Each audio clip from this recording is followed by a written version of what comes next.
BRS working president Kalvakuntla Taraka Ramarao గారు రాహుల్ బంధుకు నెలకు 1000 కోట్లు పంపిస్తుందని ముఖ్యమంత్రి గారు పంపిస్తుందని చెప్పడం చాలా సిగ్గుగా ఉంది.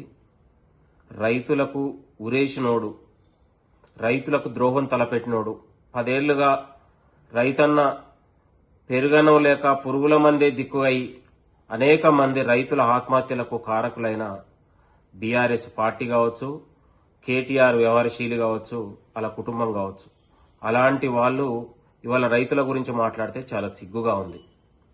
50 ఏళ్ల అధికారాన్ని అనుభవించి నేటికి కూడా రాహుల్ గాంధీ గారికి సొంత ఇల్లు లేని పరిస్థితి.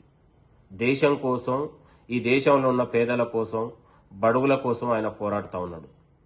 ఇవాళ కాంగ్రెస్ ప్రజాపాలన వచ్చిన తర్వాత తెలంగాణలో ముఖ్యమంత్రి రేవంత్ రెడ్డి గారి నాయకత్వంలో ఇవాళ 10 ఏళ్ల పాటు మీరు రుణమాఫీ చేయకుండా రైతులకు ద్రోహం పెట్టి వరేస్తే ఉరన్నటువంటి మీలాంటి అహంకారపూరితమైన మాటల వల్ల అనేక మంది రైతులు ఇవాళ కలత చెంది ఆత్మహత్యలు చేసుకున్నటువంటి సందర్భంలో కాంగ్రెస్ పార్టీ అధికారం రాగానే గౌరవ ముఖ్యమంత్రి రేవంత్ రెడ్డి గారి నాయకత్వంలో ఏకకాలంలోనే 2 లక్షల రుణమాఫీ చేసి దాదాపు 27,000 కోట్లతోని 3 లక్షల మంది రైతన్నులకు జీవితాల్లో వెలుగులు నింపినటువంటి పరిస్థితి.